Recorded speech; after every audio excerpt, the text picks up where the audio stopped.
ends my engagement and gets me banned from a steakhouse all in one night. Oh my gosh, so glad I found this sub.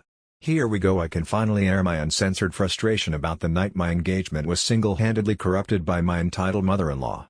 Let's call her Ellen because she always reminded me of Ellen DeGeneres, even before all this recent news broke. Okay, so my girlfriend and I were really engaged to be engaged. We'd both agreed we wanted to get married, but I hadn't done a formal proposal yet because we wanted to meet each other's families first, neither lived nearby. I always thought the old trope about meeting the in-laws being a big fiasco was a myth, both because I was younger and more naive then, and because I'm lucky to have easy parents.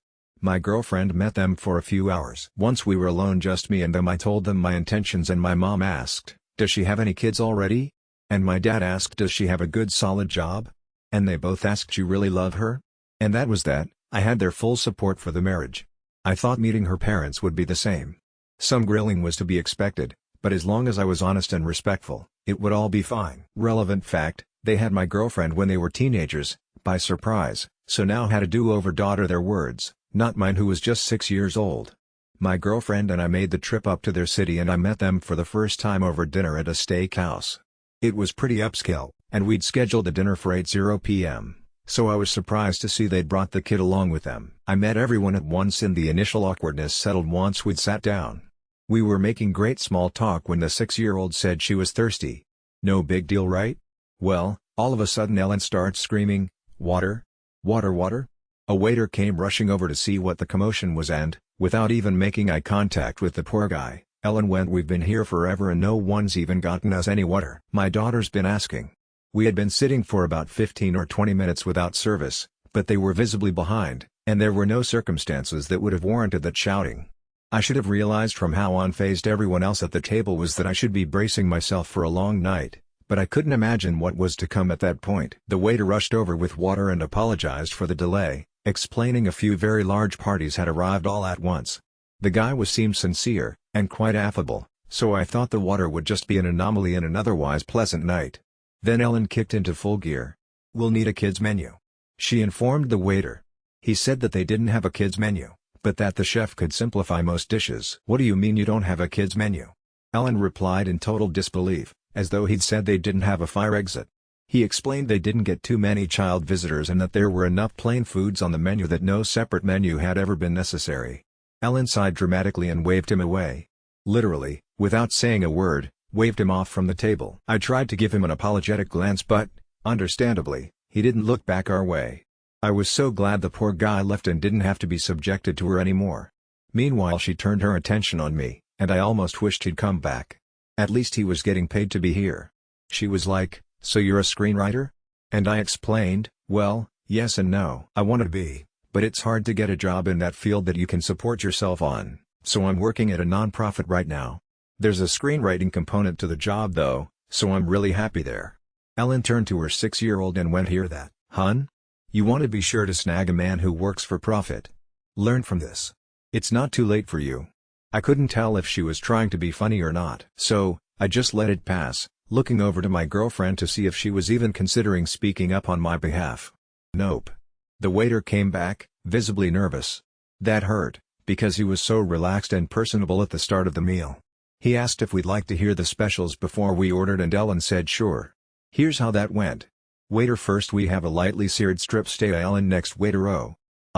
Okay." "Then we have a broiled leg of grass-fed." Ellen, next. Waiter, we have a pasta primavera mixed with." Ellen, next. Two, and on until he'd gone through all 7 or 10 specials, even though she ultimately ordered off the menu, a plain ribeye. "Well done."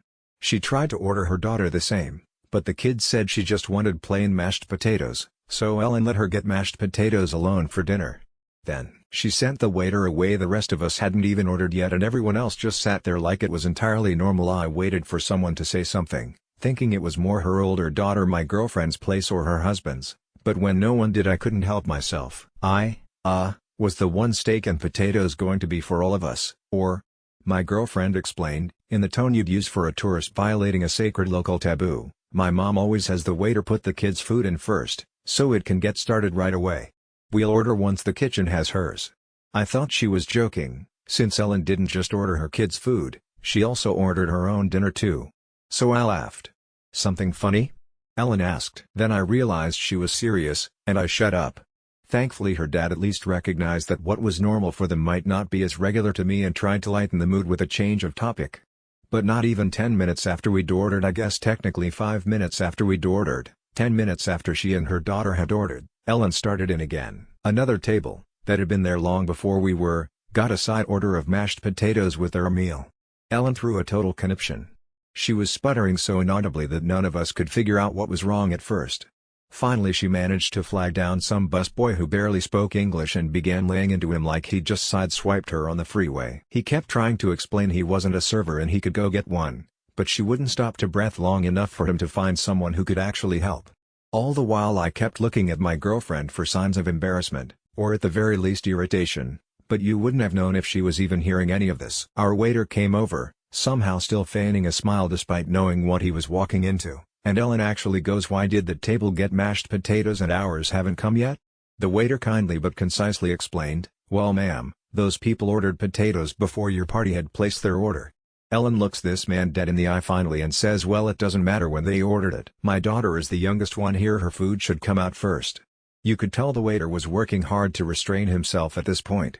He explained it was a first come, first served policy and age didn't help one way or the other. A few minutes ago 3 or 5 more minutes passed, during which we could have no other discussion at the table except how awful this restaurant was, how hungry the poor baby was who hadn't said a word about being hungry this whole time and was contently playing her loud iPad game, without headphones, disturbing all the other diners around us, and how America has lost all respect for motherhood because it's just hey me culture now. I chimed in, "I'm with you on that last part."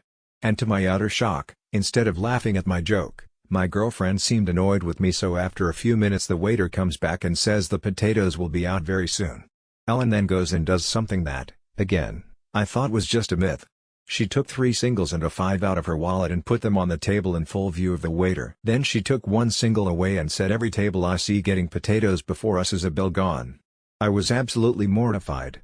The waiter, to his unending credit, just took a deep breath and said, "I don't have control over the order in which the kitchen fires tickets, but what I can tell you is it should be out any minute," and left without saying anything disparaging. I had been holding my tongue all night as well, in the name of my relationship, but once the tip hit the table, the $8 tip for a $100 plus bill, on top of all else, I figured if my girlfriend was half the woman I thought she was, then she wouldn't mind my speaking up at this point. If anything, she'd be supportive, right?